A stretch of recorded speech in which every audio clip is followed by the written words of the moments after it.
The PlayStation 1 game catalogue was so extensive it is sometimes easy to forget that certain games even existed. And that is what this series is going to look at. Some of the forgotten gems, for better or worse, that existed on the PS1.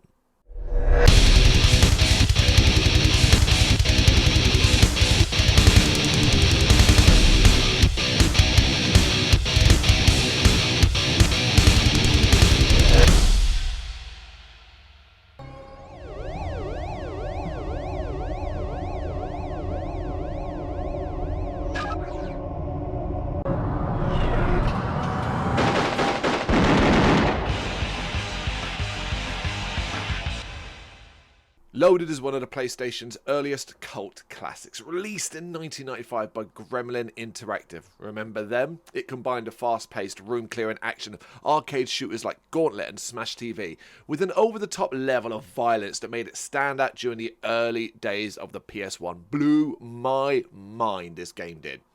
The game takes place in a grim dystopian future ruled by an oppressive galactic regime headed by the dictator FUB, which stands for Fully Unified Boss. Under FUB's rule, the galaxy has become effectively a violent police state where anyone deemed dangerous or undesirable is imprisoned or eliminated. One of the regime's most notorious prisons is an enormous high-security facility built to contain the galaxy's worst criminals. The inmates housed there are not misunderstood heroes. These are not people we need to be feeling sorry for. They are murderers, psychopaths, mutants, mercenaries, monsters, you name it. And at the beginning of the game, well, that's where we come in because something goes disastrously wrong inside the prison. We see security systems failing, explosions rocking the complex, and chaos erupting throughout the facility. Violence begets violence begets violence. Of course, taking advantage of the confusion, 6 of the prison's deadliest inmates escape their cells. And rather than seeking redemption or freedom, this is not about that. Each has their own motives, selfish motives, ranging from revenge to, well, simple bloodlust. The prison quickly descends into a war zone as escaped inmates, guards, security robots, and mutant experiments begin slaughtering one another. And the game's tone is made clear from the start, deliberately dark, grotesque, and tongue-in-cheek. Every playable character is a murderous anti-hero, with different statistics, weapons, and special abilities, and unlike many shooters of the era, choosing a different character actually noticeably changes how the game plays. How cool is that? So the 6 characters are Cap and Hands, a skeletal pirate-like outlaw who combines agility with balanced combat abilities. Despite his humorous appearance, he is a ruthless killer. Then we have Butch, an enormous genetically enhanced mutant who solves every problem through overwhelming firepower. Mama, a professional assassin known for her speed and deadly accuracy, she is among the most agile characters in the game. Then we have Fwank, a psychotic clown whose unpredictable behaviour makes him one of the strangest inmates, and he delights in destruction and chaos. There's Vox, a cybernetically augmented killer equipped with advanced weaponry and technological enhancements. And finally we have Bouncer, perhaps the game's most unusual character, a gigantic mutant baby possessing incredible strength and an uncontrollable appetite for destruction. The game embraces a darkly comic tone in which the player controls villains causing widespread devastation. So after escaping the prison, the chosen character battles through a succession of heavily defended locations controlled by FUB's forces, the goal being to reach FUB and kill him. The environments include prison complexes, industrial factories, toxic labs, military installations, alien environments, space stations, and tons of enemies along the way will need to be put down. Prison guards, security robots, mutated creatures, armed mercenaries, and giant biomechanical bosses. There's very little dialogue during these stages. Instead, the story is conveyed through the changing environments and the escalating scale of the conflict. As you go on, you will feel like a one-man army. Or one monster army. Or one mutant army. Well, gameplay. The action is viewed from an overhead perspective, with every level following a simple but surprisingly addictive formula. Explore maze-like environments, destroy every enemy you come across, collect ammunition and health, and find coloured key cards. Those will then unlock doors, leading deeper into the level, and finally, reach the exit to complete it. Although it does look like a straightforward shooter, the stages often require careful exploration because keycards can actually be hidden in unexpected places. The game contains 15 worlds, each divided into interconnected rooms, and every stage introduces tougher enemies and more complex layouts. Later levels become enormous, easy to get lost in, often requiring extensive backtracking too to locate missing keys. Thankfully, to make exploration a little bit easier, players have the ability to zoom the camera in and out using the shoulder buttons of the controller, which may not sound like a big deal, but is quite unusual for a PlayStation game at this time. It's all about combat though, and combat is frantic, and there are a ton of enemies to be killed, and the screen is going to be constantly filled up with explosions, bullets, blood, and body parts, using a variety of weapons that include machine guns, rockets, plasma weapons, flamethrowers, spread shots, and even powerful special attacks. Each character's arsenal feels unique enough too to encourage replaying the game. You complete it with one character, you're going to want to complete it with another, just to kind of see how they play.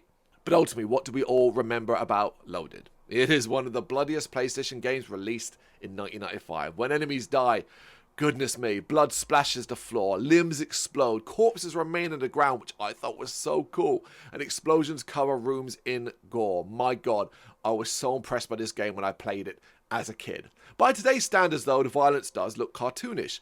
But in 1995, this was considered extremely graphic and really helped give the game its reputation. It's one of the major reasons why the game is fondly remembered. Less fondly remembered, though, is the fact that Loaded was surprisingly difficult, and not just because of the size of the levels and how much backtracking you'd have to do, but because there were few checkpoints, so dying could be really, really punishing.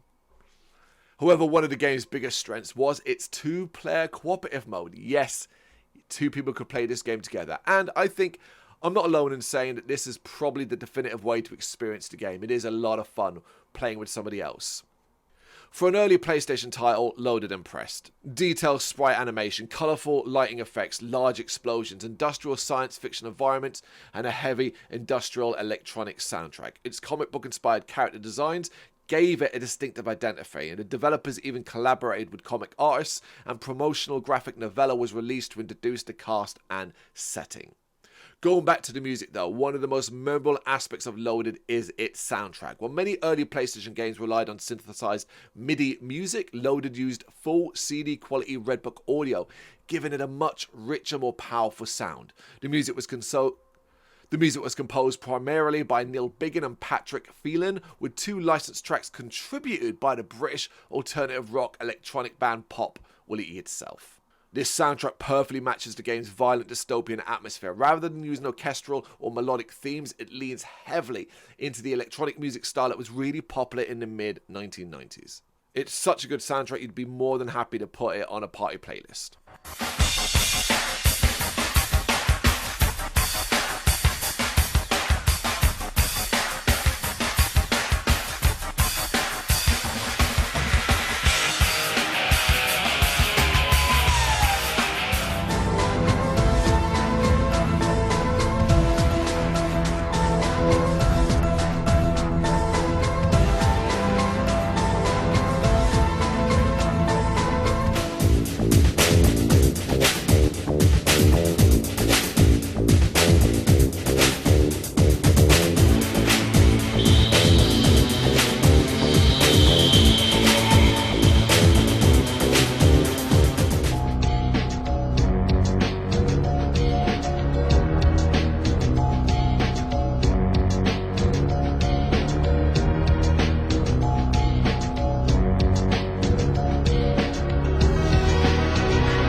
Although Loaded never became a famous franchise, its distinctive blend of black humour, graphic violence and co-op action does make it memorable. And many still recall it as one of the PlayStation's most unique early shooters. I remember it as much for the Sega Saturn as the PlayStation.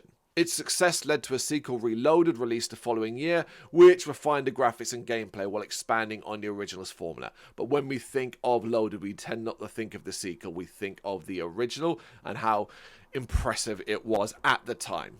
What do you think? Do you agree with me here and see Loaded as a bit of a classic? Or do you think it's overrated? You know what to do? Let me know in the comments.